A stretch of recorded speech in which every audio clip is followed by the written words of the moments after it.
என் நெஞ்சில் குடியிருக்கும்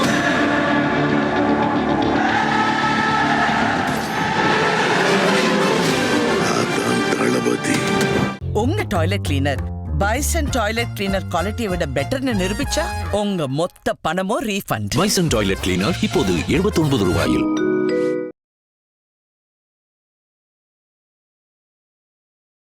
ஒரு சிபிஐ விசாரணை புது அனுபவம். இதுவரைக்கும் எந்த தமிழ் சினிமா நடிகருக்கும் நடந்திராத ஒரு சம்பவம். அரசியல் தலைவர்களுக்கு நடந்திருக்கலாம், பட் ஆனால் ஒரு நடிகராக இருந்து ஒரு 2 வருஷம் கூட ஆகாத ஒரு கட்சி தலைவருக்கு ஒன்று நடந்திருக்குன்னு போது ஒரு நல்ல எக்ஸ்பீரியன்ஸாக இருந்திருக்காது. இது எப்படியா இருக்கட்டும், பாசிட்டிவ் ஆர் நெகட்டிவ், அவருக்கு ஒரு நல்ல எக்ஸ்பீரியன்ஸாக இருக்கும். சிபிஐ அலுவலகம்னா என்ன, அது எப்படி இருக்கும், அங்கே எப்படி கேள்வி கேட்பாங்கன்றது படத்துலலாம் பார்த்துருக்கலாம். ஆனால் ஃபர்ஸ்ட் டைம் அவருக்கு ஒரு அனுபவம்ன்றது புதுசாக இருந்திருக்கும். பட் ஆனால் அவர் போகும்போது எனக்கு தெரிஞ்சு இன்னும் ஒரு மிரட்சியெல்லாம் போல, போகும்போதே சிரிச்சுக்கிட்டே ஹாயா கேஷுவலாக தான் போனார். ஸோ உங்களுக்கு தெரியும்ல, ஒரு சிலர் போகும்போதே அவங்களுடைய அந்த பதட்டம் இல்லை, ஒரு அவங்களுடைய நடை உடை இதுலேயே நமக்கு தெரியும் இவங்க எப்படி இருக்காங்க அப்படின்ற சில விஷயங்கள். கரூரில் அவர் முடிச்சுட்டு நடந்து போகும்போது இருந்த அந்த இதுக்கும் இப்போ அந்த சிபிஐ விசாரணைக்கு அவர் போகிறதுக்கும் வித்தியாசம் இருக்குது. 2 வருஷம் கூட ஆகாத ஒரு கட்சி, அந்த கட்சி பிஜேபியை கொள்கை எதிரின்னு சொல்றதேன்றது ஆச்சரியமான விஷயம் தான். விஜய் மாதிரி ஒரு நடிகர் 2 கட்சி, அதுவும் பெரிய கட்சியை அரசியல் எதிரி கொள்கை எதிரின்னு சொல்றதே ஒரு ஆச்சரியமான விஷயம் தான். அதுல இப்போ அவருக்கு 2 பிரச்சனை. ஒன்று ஜனநாயகன் ரிலீஸ் ஆகலை, இன்னொரு பக்கம் சிபிஐ விசாரணை. இந்த இடத்துல அவரு எப்படி கேம் ஆடி அந்த கேம்லேருந்து பாஜக கிட்டேருந்து வெளியே வராருன்றது தான் விஷயமே தவிர, இப்போ ஒரு பாஜகவை எப்படி எதிர்க்கிறாரு அது இதெல்லாம் இங்கேருந்து இங்கே உசுப்பேத்தி விடுறது. ஒரு கருப்பு சட்டை போட்டு போனா என்ன, ஆரஞ்சு சட்டை போட்டு போனா என்ன, வெள்ளை சட்டை போட்டு போனா உங்களுக்கு என்னங்க? உங்கள் கட்சி தலைவர் உச்சநீதிமன்றத்தில் போய் ஒரு நடிகைக்காக பெரிய வழக்காகி அந்த வழக்குக்காக மன்னிப்பெல்லாம் கேட்டு வந்திருக்காரு. இனிமேல் தலையிட மாட்டோம், அவங்களும் தலையிட மாட்டோம், நாங்களும் தலையிட மாட்டோம்னு சொல்லி எழுதி கொடுத்து நீங்கள் கொடுத்துட்டு வந்திருக்கீங்க. அப்படி ஒரு தலைவர், அப்படி ஒரு வழக்கு, இந்த மாதிரி வழக்கு நீங்கள் எந்த தலைவர்கிட்டையும் நீங்கள் பார்க்கவே முடியாது.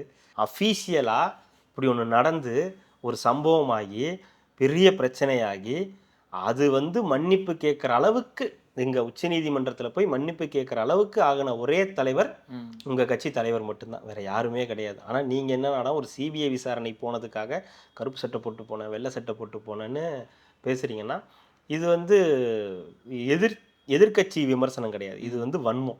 ரெட்ரோலுக்ஸ் நெஞ்சங்களுக்கு வணக்கம். இன்றைய கார்த்திகை விஷன் நிகழ்ச்சியில் தமிழகத்தில் நடக்கும் அரசியல் நிகழ்வுகளை பற்றி விவாதிக்கலாம். வணக்கம் கார்த்திக். வணக்கம் சோ. தமிழ்நாட்டா டெல்லியா? டெல்லி. டெல்லி டெல்லி. தமிழ்நாட்டில் எதுவும் நடக்கல, எல்லாமே இன்னைக்கு டெல்லி தான். தமிழ்நாட்டுல டெல்லி. ஆமாம், இனி டெல்லி தான் ஃபுல்லா.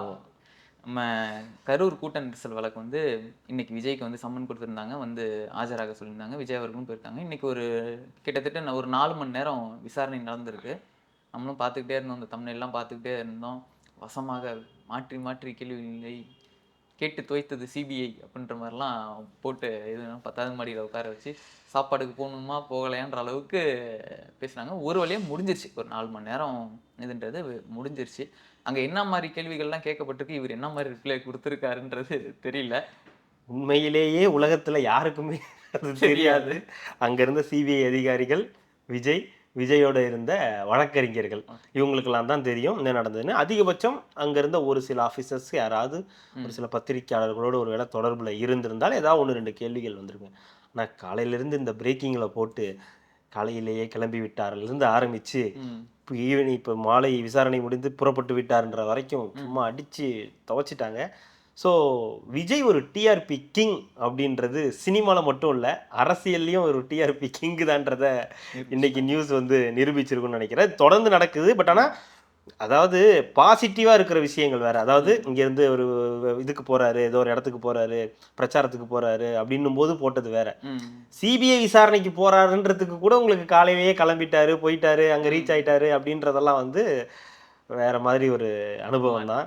2வது அங்கேயே டெல்லியிலையும் தாவேக்கா பாய்ஸ் கொடியெல்லாம் எடுத்துட்டு போய், இல்ல அப்போ டெல்லியிலையும் தாவேக்கா கொடி பறக்குதா அப்படின்ற மாதிரி இங்க இணையத்துல டிவிகே வாரியர்ஸ் எல்லாம் ஒரே ஃபயர் விட்டுக்கிட்டு இருந்தாங்க. பாத்தீங்களா அப்படின்ற மாதிரி ஃபயர் விட்டுட்டு. மலேசியாலேயே பறக்க விட்டவங்களுக்கு டெல்லியில பறக்க. கரெக்ட் தான். மலேசியா வேறங்க.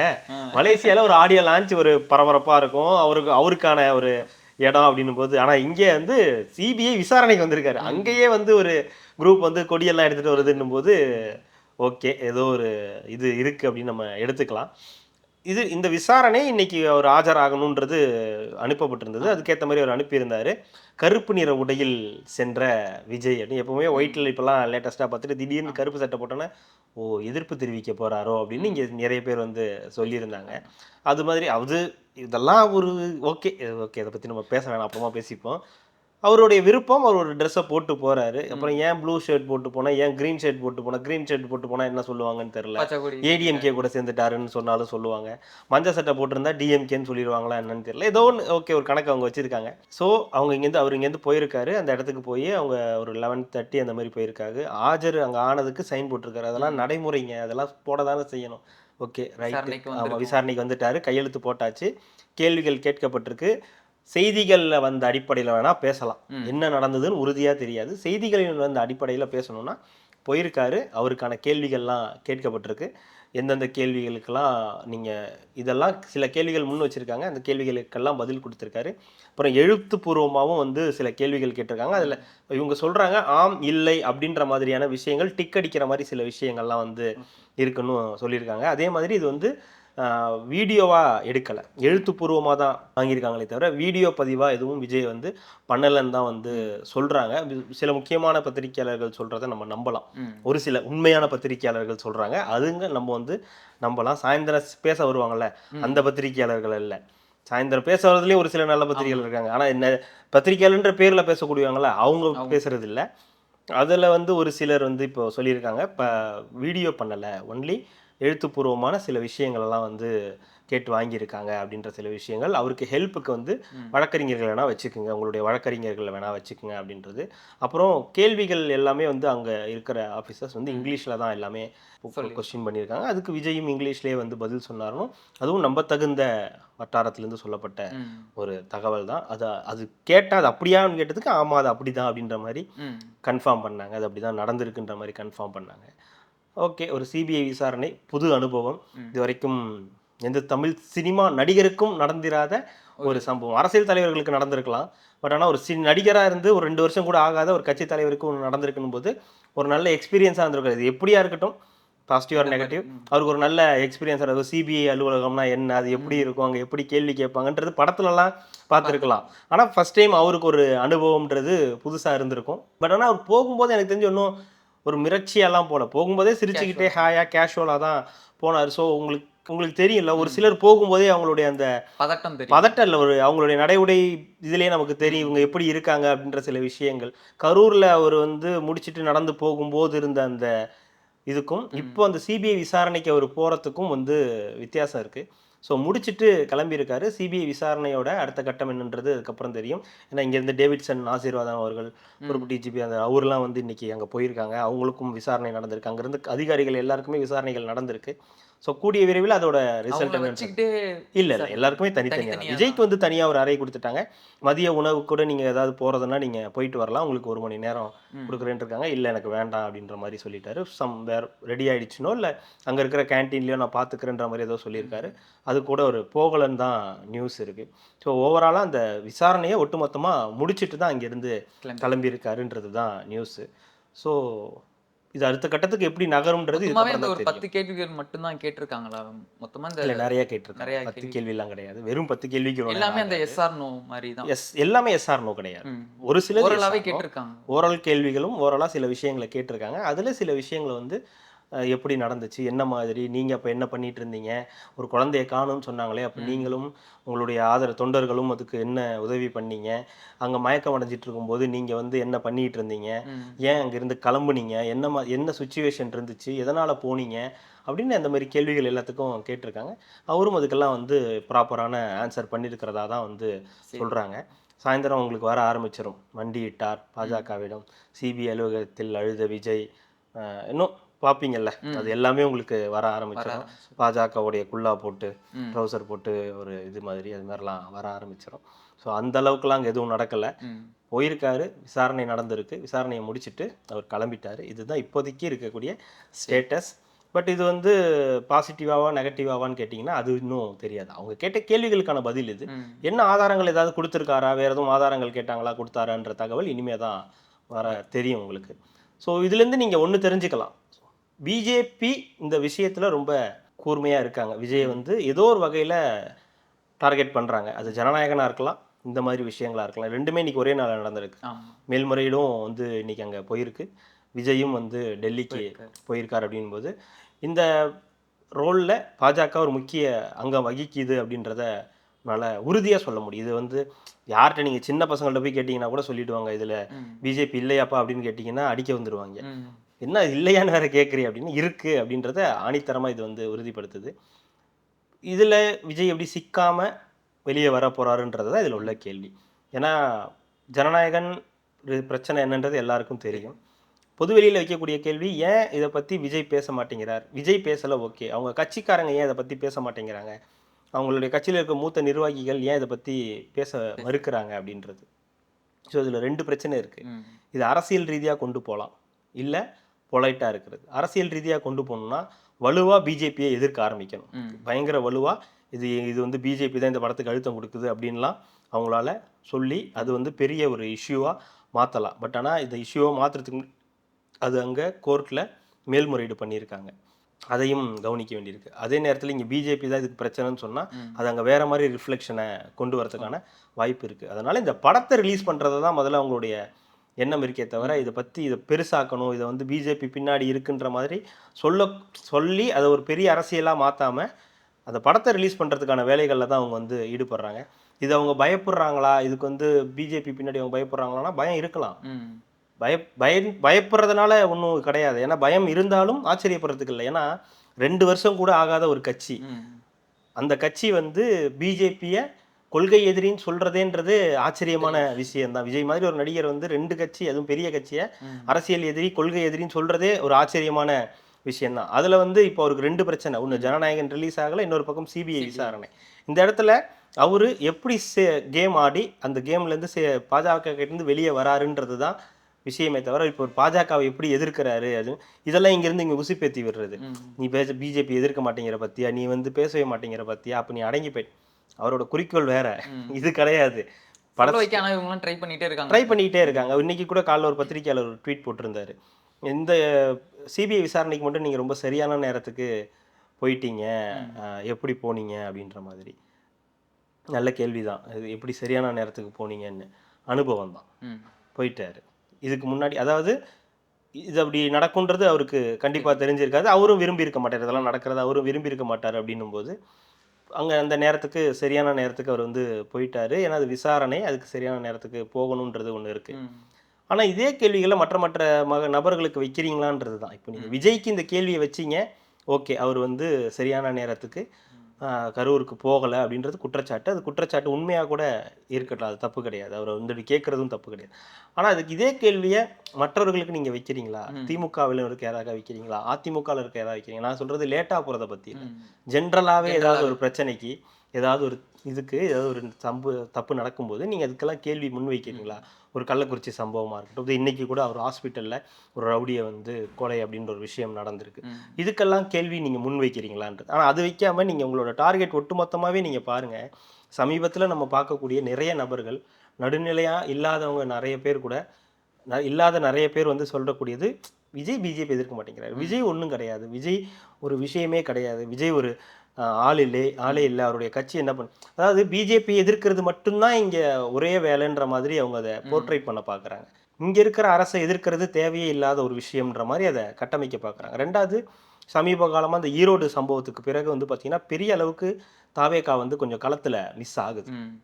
அது பொது பிரச்சனையாக இருக்கட்டும், இல்லை அவங்களுடைய ப்ரெசன்ஸாக இருக்கட்டும், விஜயோட ப்ரெசன்ஸாக இருக்கட்டும், எல்லாமே பேக்லாக் ஆகிருக்கு. காரணம் நிறைய பிரச்சனைகள். ரெண்டாவது, ஜனநாயகனுக்கு வந்த பிரச்சனை, இப்போ சிபிஐ விசாரணை அப்படின்னு தொடர்ந்து கொஞ்சம் பேக்லாக் ஆகிருக்காங்க. அந்த நேரத்தில் அந்த நீங்கள் கவனிக்க வேண்டியது, இந்த நேரத்தில் ஏடிஎம்கே ஸ்பீட் பண்ணியிருக்கு, நிறைய விஷயங்களை ஸ்பீட் பண்ணியிருக்காங்க, கூட்டணியை உறுதிப்படுத்துகிறாங்க, அமித்ஷாவை போய் சந்திச்சுட்டு வந்திருக்காங்க, வேட்புமனு நேர்காணல் நடக்குது, வேட்புமனு வாங்கினவங்கள்ட்டலாம் நேர்காணல் நடக்குது, புதிய கட்சி ஒன்று வந்து கூட்டணிக்கு சேரப்போகுது அப்படின்னு சொன்ன பல விஷயங்கள் வந்து இதில் முக்கியத்துவம் வாய்ந்ததாக பார்க்குது. எங்கே டிவிகே ஓவர்டேக் பண்ணிட்டு இருந்ததோ அந்த இடத்துல இப்போ டிவிகே லோ ஆகி ஏடிஎம்கே வந்து கொஞ்சம் முன்னாடி போயிட்டு இருக்கிறத நம்மளால் பார்க்க முடியுது. இது எப்படி போக போகுதுன்றதை நம்ம அடுத்தடுத்த கட்டங்களில் தான் தெரிய ஆரம்பிக்கும். இந்த விசாரணைக்கு பிறகு இந்த மேல்முறையீடு வழக்கு என்ன ஆகுதுன்றதை பொறுத்து தான் இது வந்து அடுத்த கட்டத்துக்கு நகரும். இந்த கருப்பு சட்டை பத்தி சொன்னீங்க. ம் நாம் தமிழர்ல ஒருத்தர் சொல்லியிருக்காரு, எதிர்ப்பு தெரிவிக்கிறாரா கருப்பு சட்டையை போயிட்டு. ம் எப்பயுமே ஒயிட் அண்ட் அந்த சாண்டில் தான் ஆமா. போவாரு. அது ஒரு யூனிஃபார்ம் மாதிரி ஆயிடுச்சு. ஆமா. இப்போ என்ன புதுசா கருப்பு சட்டை அப்படின்னு கேட்டிருக்கேன். எதிர்ப்பு தெரிவிக்கிறாரான்னு கேட்டிருக்காரு. அவர் வாங்கி கொடுக்கலல்ல, சட்டை ஒன்றும் அவர் வாங்கி கொடுக்கலல்ல விஜய்க்கு. எந்த சட்டை போடணும்னு சொல்லி அவர் முடிவு பண்ண முடியாது. அது இல்லாமல் நீங்கள் அவர் நாம் தமிழர் கட்சின்னு சொல்கிறீங்க. சமீப காலமாக ஒரு நாம் தமிழர் கட்சியான்றதே ஒரு சந்தேகம் எல்லாருக்கும் வருது. நாம் தமிழர் கட்சியில இருக்காரு, உறுப்பினராக இருக்காரு, ஏதோ ஒரு முக்கிய பதவியில் இருக்காரு. பட் ஆனால் அவருடைய செயல்பாடுகள் எல்லாம் ஏதோ திமுக தமிழர் திமுகவுடைய சார்ந்து நடக்குது. திமுகவுக்கு ஆதரவான இப்போ பராசக்தி கூட அவர் வந்து பயங்கரமான பாராட்டெல்லாம் தெரிவிச்சிருந்தீங்க. நீங்கள் என்ன சொல்கிறீங்க, சினிமா ரசிகர்கள் இவங்க தான் பின்னாடி இருக்காங்க, அவங்கள தற்குறிகள், அவங்க வந்து அறிவு கிடையாது அப்படின்லாம் பேசுகிறீங்க. ஆனால் உங்கள் கட்சியை சார்ந்த நீங்களும் உங்களுடைய இன்னொரு நண்பரும் உங்களுடைய தலைவர் எல்லாரும் சேர்ந்து ரெட் ஜெயிண்ட் எடுக்கக்கூடிய எல்லா படத்துக்கும் பாராட்டு பத்திரம் நடத்துறீங்க. அதுக்கு உதாரணம் இட்லி கடைக்கு போயிட்டு பாராட்டு விழா. யாருமே அந்த படத்துக்கு போகல, யாருமே அந்த படம் பார்த்த எல்லாருமே அதை விரும்பலை. அந்த படத்தை பெரிய அளவுக்கு அது இன்னும் ஹிட் மூவியும் கிடையாது. ஆனால் அந்த படத்துக்கு போய் அண்ணன் வந்து பாராட்டு விழாலாம் சூப்பராக இருக்குன்னுலாம் தெரிவிச்சுட்டு வந்தார். இதே கருத்து அண்ணாமலை சொன்னார். இந்த படத்தை பார்த்துட்டு பயங்கரமாக அண்ணாமலை அவர்களும் பாராட்டினார். சிங்க் ஆகும், நீங்கள் யோசிச்சு பார்த்தீங்கன்னா எல்லாமே சிங்க் ஆகும். அடுத்து பார்த்தீங்கன்னா இப்போ பராசக்திக்கு இவரும் இன்னொருத்தரும் வந்து எதுக்காக இதை வந்து இது பண்ணுறீங்கன்னா தமிழுக்காக பாராட்டுறோம் அப்படின்னு. ஓகே புரிஞ்சிருச்சு அப்படின்ற மாதிரி இவங்கெல்லாம் ஒரே சர்க்கிள்குள்ளார இப்போது விளையாட ஆரம்பிச்சிருக்காங்க. அது இல்லாமல் விஜய் தான் இவங்களோட டார்கெட்டாக இருக்குது. இவங்களோட பிரச்சனைகள் வந்து திமுக நோக்கி நகர்றதில்லை. முழுக்க முழுக்க இவங்களுடைய பிரச்சனைகள் எல்லாம் விஜய் நோக்கி மட்டும்தான் நகருது. அது ஏதோ ஒரு காரணம் இருக்குன்றது நம்மளால் புரிஞ்சிக்க முடியுது. அவர் கருப்பு சட்டை போட்டு போனா என்ன, ஆரஞ்சு சட்டை போட்டு போனா என்ன, வெள்ளை சட்டை போட்டு போனால் உங்களுக்கு என்னங்க? உங்கள் கட்சி தலைவர் வந்து உச்சநீதிமன்றத்தில் போய் ஒரு நடிகைக்காக பெரிய வழக்காகி அந்த வழக்குக்காக மன்னிப்பெல்லாம் கேட்டு வந்திருக்காரு. இனிமேல் தலையிட மாட்டோம், அவங்களும் தலையிட மாட்டோம், நாங்களும் தலையிட மாட்டோம்னு சொல்லி எழுதி கொடுத்து நீங்கள் வந்து கொடுத்துட்டு வந்திருக்கீங்க. அப்படி ஒரு தலைவர், அப்படி ஒரு வழக்கு, இந்த மாதிரி வழக்கு நீங்கள் இந்த தலைவர்கிட்டையும் நீங்கள் பார்க்கவே முடியாது. நீங்கள் யோசிச்சு பாருங்கள், ஏதாவது ஒரு தலைவர் சும்மா சொல்லுங்கள். பெண்கள் தொடர்பு அந்த மாதிரி பிரச்சனைகள்லாம் இருக்குது. 2 மனைவி 3 மனைவி வேறு ஏதாவது பிரச்சனைகள் அந்த மாதிரி கேள்விப்படுவீங்க. அஃபீஷியலாக சில விஷயங்கள் இல்லாமல் கேள்விப்படுவீங்க. அஃபீஷியலாக இப்படி ஒன்று நடந்து ஒரு சம்பவமாகி பெரிய பிரச்சனையாகி அது வந்து மன்னிப்பு கேட்குற அளவுக்கு எங்கள் உச்சநீதிமன்றத்தில் போய் மன்னிப்பு கேட்குற அளவுக்கு ஆகின ஒரே தலைவர் உங்கள் கட்சி தலைவர் மட்டும்தான், வேறு யாருமே கிடையாது. ஆனால் நீங்கள் என்னன்னா ஒரு சிபிஐ விசாரணை போனதுக்காக கருப்பு சட்டை போட்டு போனேன், வெள்ளை சட்டை போட்டு போனேன்னு பேசுகிறீங்கன்னா இது வந்து எதிர்கட்சி விமர்சனம் கிடையாது, இது வந்து வன்மம். அவங்களுக்கு விஜய் மேலே இருக்கிற வன்மம் அது இன்னும் அதிகமாயிட்டே போகும், கம்மியாகாது, கொஞ்சம் கூட கம்மியாகாது, இன்னும் உக்கிரமாயிட்டே தான் போகும். ஆனால் அதுக்கான விலையை அவங்க கொடுப்பாங்க. இப்போ நீங்கள் அடிச்சுக்கிட்டே இருக்கீங்க ஏதோ ஒரு விஷயத்தில், அதுக்கான விலையை வந்து நீங்கள் அப்பப்போ இணையத்தில் வாங்கிக்கிறீங்க, அது வேறு விஷயம். ஆனால் ரிசல்ட்டுன்னு ஒன்று இருக்கும் இல்லையா, 2026 ரிசல்ட்டுன்னு ஒன்று இருக்கும் இல்லையா, அதில் வந்து கண்டிப்பாக அது ரிஃப்ளெக்ட் ஆகும். அதுக்கப்புறம் தான் தெரியும், ஓகே நம்ம வந்து போயிருக்க வேண்டிய பாதை வேறு, நம்ம தேவையில்லாமல் ஒரு பாதையை தேர்ந்தெடுத்து போயிருக்கோன்றத புரிஞ்சுப்பாங்க. இப்போ இந்த தாவேக்கா இந்த சிபிஐ விசாரணைக்காகவும் இந்த பொங்கலுக்காக தான் வெயிட் பண்ணுறாங்கன்னு நம்ம எடுத்துக்கலாமா? அடுத்த கட்ட நடவடிக்கை வந்து போகிறதுக்கும் இந்த மக்கள் சந்திப்புலாம் திருப்பி ஆரம்பிக்கிறதா பேசிகிட்டு இருக்காங்க, எந்தெந்த மாவட்டம் அப்படின்றதெல்லாம் பேசிகிட்டு இருக்காங்கன்றப்போ இதுக்காக தான் இன்னும் வெயிட் பண்ணிட்டு இருக்காங்களா? ஏன்னா இன்னும் நம்ம ஜனநாயகன்னு நம்ம பார்த்துக்கிட்டே இருந்தோம்னா பிப்ரவரி லாஸ்ட் வரைக்கும் தள்ளி போச்சுன்னா அதுக்கப்புறம் இன்னும் ஒரு மாதம் தான் இருக்கும். அதுக்குள்ளே நம்ம எந்த ஒரு செயல்பாடுமே பண்ண முடியாதுன்றதுனால இவங்க இன்னும் வேகமாக ஆரம்பிக்கணுமா அந்த ப்ராசஸ் எல்லாமே? இல்லை, ஜனநாயகன் வேறு பிரச்சனை, ஜனநாயகனுக்கும் கட்சிக்கும் சம்மந்தம் கிடையாது. அது ஒரு படம், அந்த படம் ரிலீஸ் ஆகிறத பற்றி, அதுக்காக இவங்க வந்து சைலண்ட்டாக இருக்காங்களான்றது எனக்கு தெரியல. அப்படி இருந்தாங்கன்னா அது சரிப்பட்டு வர, அது ஒரு நியாயமான நடைமுறையாக இருக்குது. ஆனால் கட்சி நடவடிக்கைகளில் உள்ளுக்குள்ளே சில வேலைகள் நடந்துக்கிட்டு இருக்கு. ஆனால் வெளியில் அந்த நடவடிக்கைகள் எதுவுமே ரிஃப்ளெக்ட் ஆகலை, பெரிய அளவுக்கு லேகு இருக்குது. ஆனால் உள்ளுக்குள்ளே அதற்கான பணிகள் நடக்குது, என்ன நடக்கணும், அடுத்து எங்கே போகணுன்ற மாதிரியான பிரச்சனைகள் நடந்திருக்கு. இப்போ பொங்கல், நீங்கள் சொல்கிற மாதிரி பொங்கல் ஹாலிடேஸும் வருதுன்றதுனால பொங்கலுக்கான ஒரு வாரம் வந்து அது அப்படியே ஓடிடும். ஸோ பொங்கலுக்கு பிறகு தான் வந்து தெரிய ஆரம்பிக்கும். ஏன்னா ஆல்மோஸ்ட் கூட்டணின்றது என்ன மாதிரியான இடத்துக்கு நகருதுன்னு தெரியல. ஏன்னா காங்கிரஸ் வருவாங்களா வரமாட்டாங்களான்னு ஒரு டைலமாவில் தான் இருக்குது தொடர்ந்து. ஆனால் காங்கிரஸுக்கும் திமுகவுக்கும் ஒரு உரசல் போயிட்டே இருக்குது. இன்றைக்கி கூட ஏதோ ஒரு வார்த்தை போர் வெடிச்சிருக்கு. நேற்றைய தினம் பெரியசாமி சொல்லும்போது அதுக்கெல்லாம் வாய்ப்பே இல்லைன்ற மாதிரி சில விஷயங்களை வந்து சொல்லி முடிச்சிட்டாரு. ஆட்சி அதிகாரத்தில் பங்குன்றதெல்லாம் கிடையாது, இதெல்லாம் தலைவரோட முடிவு அப்படின்லாம் சொல்லிட்டாங்க. இன்னைக்கு செல்வ பெருந்தகை என்ன சொல்றாரு, அது பெரியசாமியோட கருத்து, முதலமைச்சர் அப்படி ஒன்றும் எதுவும் சொல்லலை அப்படின்ற மாதிரி சொல்றாங்க. ஸோ இது இவங்களுக்குள்ள நடந்துகிட்டு இருக்க ஒரு பனிப்போர் நடந்துகிட்டே இருக்கு.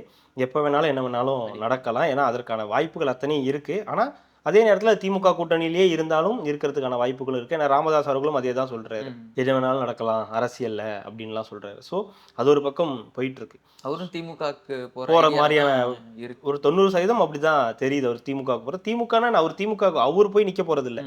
அவங்க கட்சியில இருக்கக்கூடிய ஒரு 4-5 எம்எல்ஏக்கள் இருக்காங்க, அவங்க எல்லாம் அங்க போவாங்க. உதயசூரியன்ல நின்று ஜெயிக்கிறதுக்கான வாய்ப்புகள் இருக்கான்னு பார்ப்பாங்க. இல்லாம ஆமா, ஒரு என்ன பாமகன்னு தெரியாது, ஒரு அணி போகுது. ஆனா அந்த அணி வந்து உதயசூரியன்ல தான் நின்று ஜெயிக்கிறதுக்கான வாய்ப்புகள் இருக்கான்னு பார்க்க போறாங்க. அதுல திருமாவளவன் என்ன பண்ணுவாருன்றது தெரியாது, அது என்ன நிலைப்பாடு எடுப்பாருன்னு தெரியல. ஸோ இது ஒரு பக்கம் போயிட்டு இருக்கு. கூட்டணிகள்ன்றது இந்த பொங்கலுக்கு அப்புறம் தான் தெரிய ஆரம்பிக்கும். ஸோ ஒருவேளை காங்கிரஸ் திமுக உறுதிப்படுத்திட்டாங்கன்னா இங்கே தாவேகா தனியாக தான் தேர்தலை சந்திக்கும். அது ஒரு வகையில் நல்லது தான். ஏன்னா இப்போ அவருக்கு இருக்கக்கூடிய நெருக்கடிகள் ஒரு பக்கம், அதை தாண்டி அவர் தேர்தலில் நின்னார்னா பாஜகவுடைய இந்த போக்குனால அவருக்கு சில வாக்கு சதவீதம் உயர்வதற்கான வாய்ப்பு தான் இருக்குது. ஏன்னா பொது பார்வையிலேருந்து பார்க்கும்போது ஜனநாயகனை முடக்கிட்டாங்க, சிபிஐ அலுவலகத்துக்கு வர வச்சுட்டாங்க, ரொம்ப டார்ச்சர் பண்ணிட்டாங்க, ஜனநாயகன்லேயே ரொம்ப டார்ச்சர் பண்ணிட்டாங்கன்ற மாதிரி ஒரு சிம்பத்தி வந்து விஜய் மேலே வந்து கிரியேட் ஆகிடும். ஸோ அது ஆட்டோமேட்டிக்காக அவருக்கு வந்து வாக்கு வங்கி உயர்த்தும். ரெண்டாவது திமுக மேலே இருக்கிற கோபம், நம்மளே பார்க்குறோம் நிறைய விஷயங்களில் வந்து இளைஞர்கள் அங்கே வந்து ஓட்டு போகிறதுக்கு தயாராகிறாங்க, நிறைய பெண்கள் வந்து ஓட்டு போகிறதுக்கு தயாராகிறாங்க. 3000 வாங்கிட்டீங்க, இப்போ ஓட்டு திமுகவுக்கு தானேன்னு கேட்டால் 3000 வாங்கிப்போம், ஆனால் ஓட்டு விஜய்க்கு தான் போடுவோம் அப்படின்ற மாதிரி சில பெண்கள்லாம் சொல்கிறதெல்லாம் நம்ம வந்து கேட்குறோம்.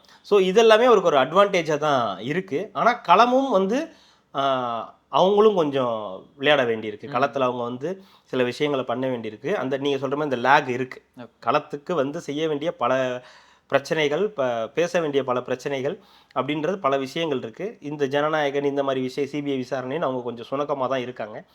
அது இந்த பொங்கலுக்கு அப்புறமாவது இது கொஞ்சம் ஏதாவது வெளியில் வராங்களா, பேச ஆரம்பிக்கிறாங்களா, அடுத்த கட்ட நடவடிக்கை என்னன்றதை சொல்கிறாங்களான்றத அடுத்தடுத்து தான் பார்ப்போம். எப்படி அவங்களோட செயல்பாடுகள் என்னன்றது இனிமேல் தான் தெரிய ஆரம்பிக்கும். அது இந்த விவகாரம் எப்படி போதோ அதை பொறுத்து மாறும்ன்றது என்னுடைய தனிப்பட்ட கருத்து. அதிமுகவுக்கு ஒரு புதிய கட்சி வரப்போகுது அப்படின்றாங்க. அந்த புதிய கட்சி எதுன்னே தெரியல. பாருங்க, எல்லாமே ஒரே அலைவரிசையில் நடக்குது. இங்கே ஒரு டெல்லி சிபிஐ விசாரணைக்கு போறாரு, இங்கே ஒரு அலுவலகத்தில் ஒரு புதிய கட்சி வருன்றாரு. வரலாம், தேமுதிக கூட வரலாம். அது புதிய கட்சி. புதிய கட்சினா நீங்களுக்கு புதிய கட்சி கிடையாது, அப்படி புரிஞ்சுக்க கூடாது. புதிய கட்சின்னு ஒரு புதிய கட்சியே தேமுதிக வெளியே போய் ரொம்ப நாள் ஆச்சு, இல்லை கூட்டணி விட்டு போய் ரொம்ப நாள் ஆச்சு. ஒரு கட்சி வருதுன்னு அவர் சொல்லியிருக்கலாம், ஆனால் ஒரு அழகாக ரொம்ப ஒரு புதிய கட்சி அப்படின்ட்டு போனார். அதுதான் வந்து கொஞ்சம் இடிக்குது. இல்லை இந்த கொடி பறக்குதுன்ற மாதிரி இவர் திருப்பி சிபிஐ விசாரணைக்கு போனதுனால இந்த இது சொல்கிறாங்களா?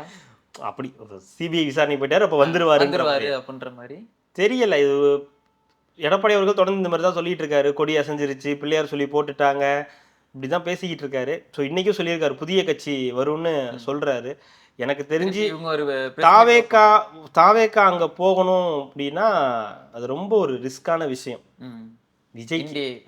விஜய்க்கு அவங்களுக்கு இல்லை, அவங்களுக்கு ஹாப்பி தான். அவங்க வந்து ஒரு 40-50 சீட்டை கொடுத்து வர வச்சிருவாங்க, எல்லாம் நடந்துடும். பட் ஆனால் அது விஜய்க்கு எவ்வளோ பெரிய பிரச்சனையாக இருக்குன்றது தெரியாது. ஏன்னா அவர் வந்து ஒரு சிஎம் கேண்டிடேட்டாக வரணும் தான் அவர் வந்து தீர்மானமே போட்டிருக்காங்க. அவங்கள நம்பி வரவங்களுக்கு தான் கூட்டணின்னு சொல்லியிருக்காங்க, அவங்க தலைமையில் தான் கூட்டணின்னு இருக்காங்கன்னும் போது இதெல்லாம் ஒரு கொஞ்சம் ஒரு மைனஸ். ஒருவேளை அவர் சொன்ன மாதிரி தாவேக்காவா அது இருந்துச்சுன்னா அது ஒரு மைனஸாக இருக்கும். ஆனால் எனக்கு தெரிஞ்சது தாவேக்காவா இருக்க வாய்ப்புகள் இல்லை.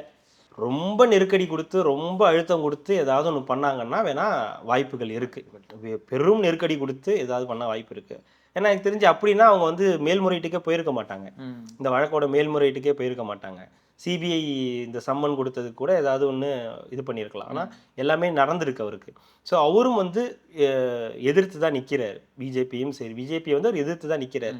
சரி பார்த்துக்கலாம், என்ன நடந்தாலும் பார்த்துக்கலான்ற ஒரு முடிவுக்கு தான் விஜய் அவர்களும் வந்திருக்காருன்றது தான் தெரியுது. அப்படி தான் தெரியுது. ஏன்னா அவர் சைலண்டாக இருக்காருன்றதுனால அவர் எதிர்க்கலை, அவர் வந்து பணிஞ்சிட்டாருன்னு சொல்கிறதும் சரியான வாதமாக இருக்காது. அவருடைய பிளான் வேறையா இருக்கலாம், அது சைலண்டாக கூட அவர் வந்து செய்யலாம். பார்ப்போம் அது என்ன நடக்குதுன்றத பார்ப்போம். கண்டிப்பாக கார்த்திக், இன்னொரு நேர்காணல் வந்து இதை பற்றி நம்ம அடுத்தது விவாதிக்கலாம். மிக்க நன்றி. என் நெஞ்சில் குடியிருக்கும்